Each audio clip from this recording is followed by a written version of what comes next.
here we go. All right, there's the product property. Yay, okay. It says the log of m times n base b equals log m plus log n. Log m over n, if I have the log of one fraction, you can write that as the log m minus log n. And then the third one, the power property, says log m to the p power. You can bring the power down. Now I want you to cross out, not the whole area, but cross out example 1. That's what I deleted on your homework. And what I want you to do, we're going to do a new example 1. If I gave to you, and I'm not going to write a base, we're going to assume base 10. But if I said to you I had log of 2x, according to this property, that's called the product property. That's the log of 2 plus the log of x. Letter B. Again, I'm going to use base 10 on this one.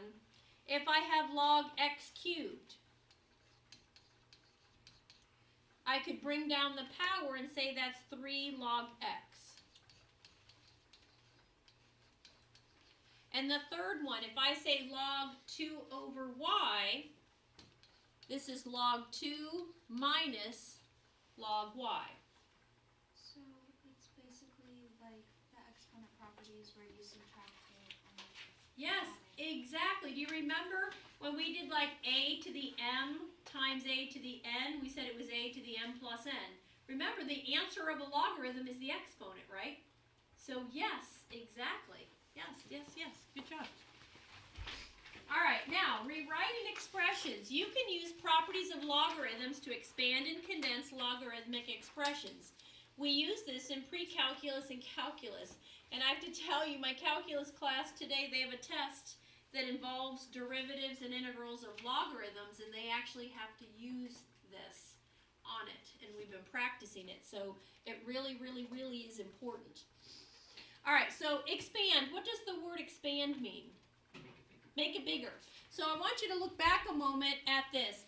If you're going to expand means you start at the left side and you're making it bigger, okay? Expand means you start at the left side and you make it bigger.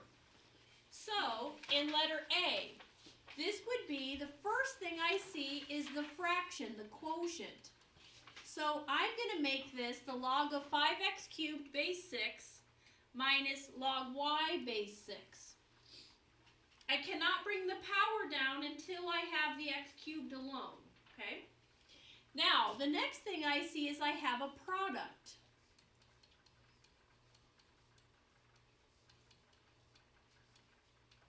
Now, I do want to point out, because I'll see students who make this mistake, and I want to try to clear it up so that none of you do this.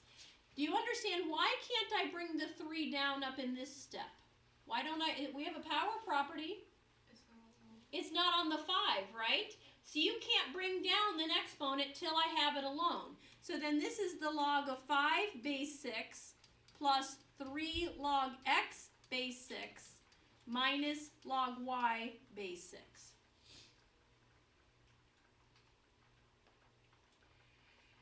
All right, now we're going to try letter B.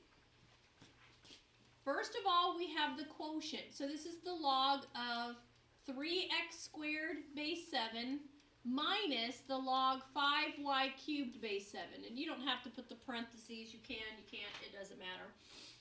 Now, I know that the log of a product is a sum of 2 logs. You're going to need to think about, do I need parentheses around it or do I not need parentheses around it?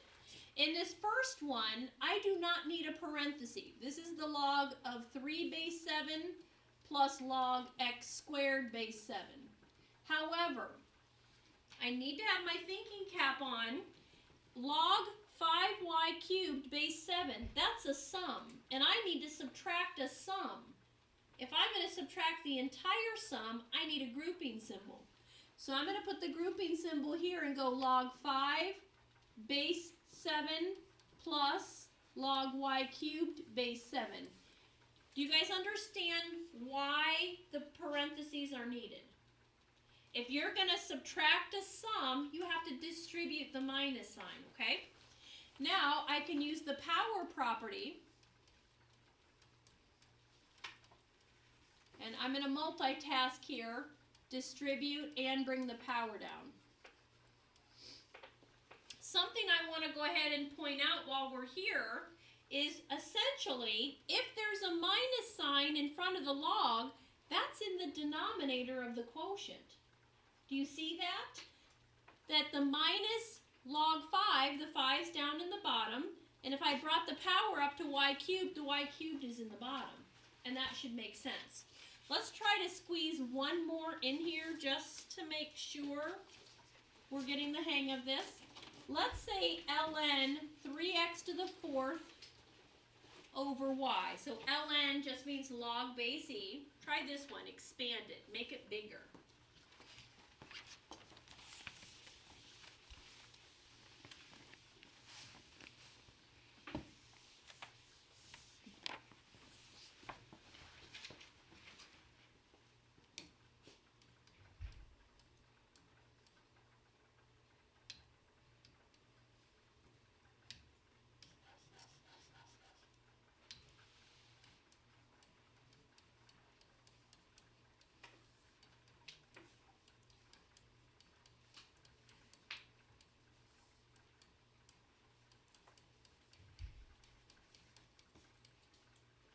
Okay?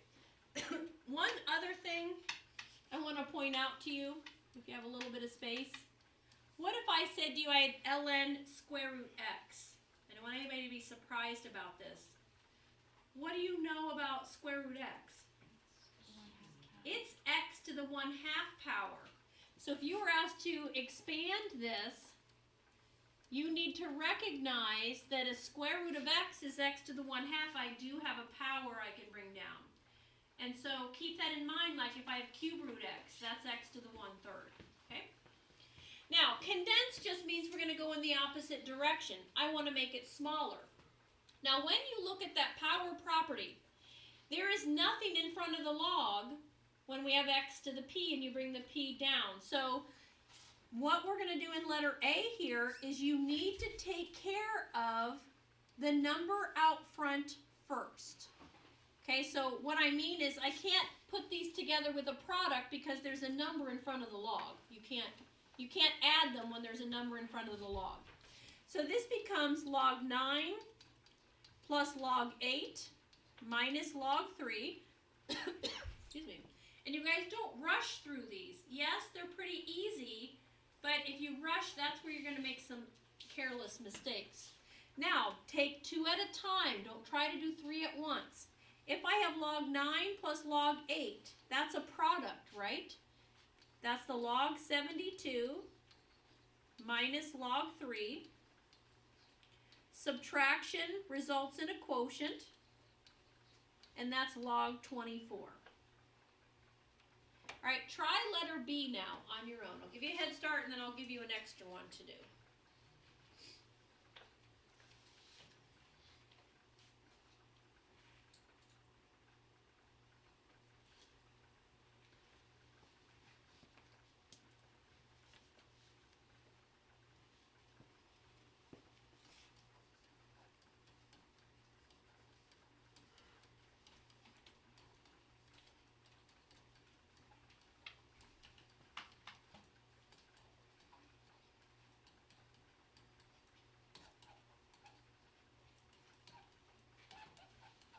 Are you guys getting ln 20? Yes? Okay. All right, let me give you another one to try. See if we're getting the hang of it. ln x plus 3 ln y minus 2 ln 4.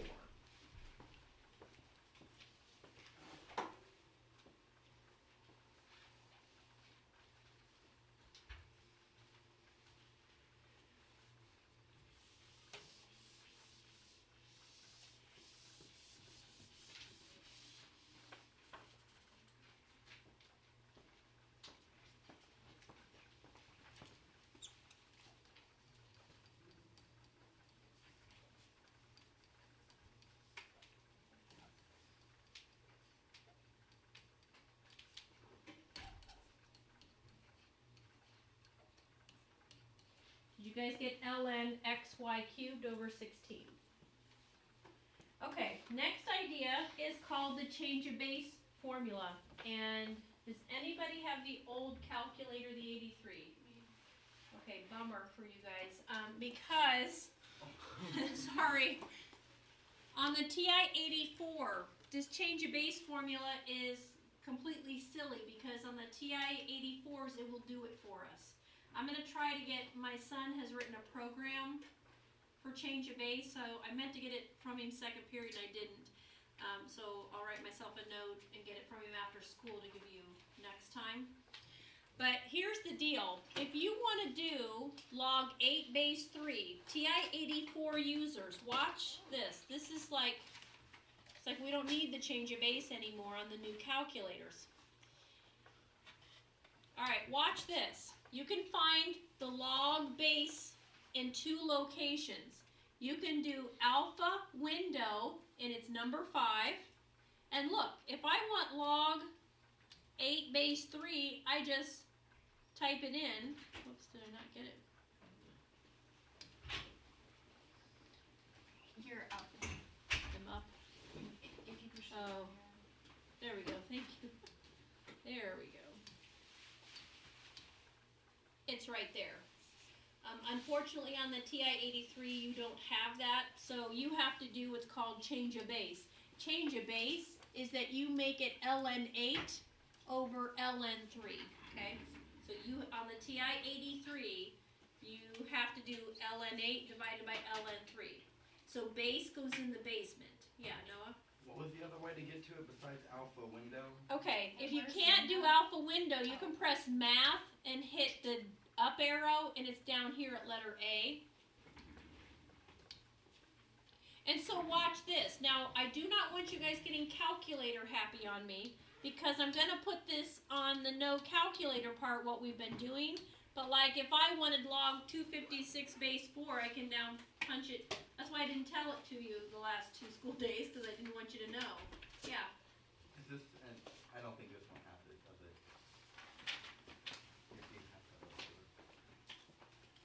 Like I tried alpha window and it takes me to the table. Oh. You know what? Yeah. Do you have a cord for your calculator that goes to the computer in the box that it came in? No. Because you can update that. And, Right. yeah, is it on yours? You have a silver, right? You have a silver plus? Yeah. If we can borrow Andrew's and you leave your calculator, I'll update your operating system so it'll do it for you. All right. I'll Okay. just leave it. Yeah. Alright, now watch this. TI-84 users, you can actually graph logs now on here, but I'm going to still put it on the no calculator part to make sure you can do it. So watch this. If I go math and up to log base, if I wanted to graph log x base 2, okay, so you just pull up your log base thing and put base 2 with an x, it will graph it, okay, it'll graph all logarithms. Unfortunately, TI-83 users, it's much more difficult for you to do that. Something I want to point out on the graph is that it really does continue to go down and down, even though it looks like it touches, it doesn't. And we're smarter than our calculators. Okay? All right, was that the last one? Okay, that's what I thought.